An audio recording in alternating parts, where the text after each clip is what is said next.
Hey, it is Virtuous Life live over here. I'm telling you, we are so excited to have you coming back with us. Thank you for tuning in and thank you for staying tuned. For those who just tuned back in, we was having a little technical difficulties. You know how this stuff works. Sometimes it just don't. Tonight's show we're talking about can you tell yourself no? Can you really tell yourself no? Can you really tell yourself no? Right. Listen, I'm not saying can you say no to someone else. Right. Can you tell you no? Right. You hear the no, you understand the no, and you don't do anything because you told yourself no. I want all of us to introduce ourselves again. This is Anita, Chanel, Vaughn. Let's talk about it. Can you tell yourself no?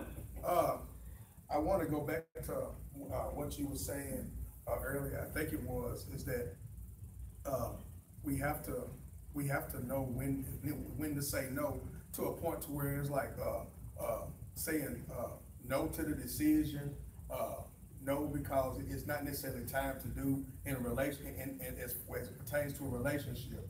But overall, you have to understand and know that the hardest person to say no to is yourself. Yeah, is yourself. Right. You know, that's the biggest challenge. I don't care if I don't care if you're the Pope, the president, or whoever it is. It's hard to say no to yourself, especially when you know you're right. Now, some folks think they're right; they don't know that they're right, and we have to tell them no because they just sound ignorantly wrong.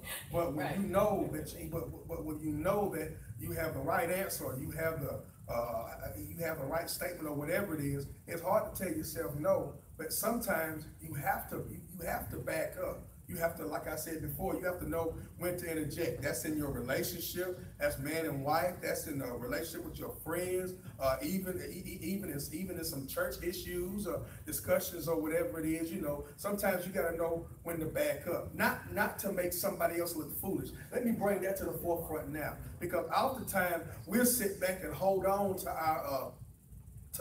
our right statement or whatever it is that we have to say to make somebody else look bad or make somebody else look foolish. If that's the case, you should just not say anything at all if you're trying to make somebody else look bad. You know, if anything you should do is to say it to help somebody else where they're wrong. You know, so, and truth be told, you may have to somebody say a wrong statement. You understand what I'm saying? Right. To be able to speak to that. You know, not to down them, not to look off at the end of your nose at them or whatever, but to help them. That's why it's important for you to be able to tell yourself no. No, I'm not going to speak now because what I got to say is going to help them after what they say. Right. I'm saying again, after what I say is going to help that person after what they're saying. You know, because you just have to know when to interject. You have to know when to speak. You know, you speak at the wrong time, you'll make an enemy. Right, but I think too, at the same time, like, why is it that people will ruin a whole relationship? Right. Because they just can't just stop. Like they just can't say no, I'm not gonna do that. Right. Or no, like why is it that somebody has to be hurt first before you say, man, I'm sorry? Or man, I should have said that, when you knew that you had that from the get-go. You knew that you should have stopped then, because somebody always tell you, if something in your mind always say, or don't even go in there and do it. Don't say it. Or don't say it. Leave it alone. But us people, we say, oh no. I'm gonna just ignore all that warning. and then the whole relationship. So why is it that we just can't say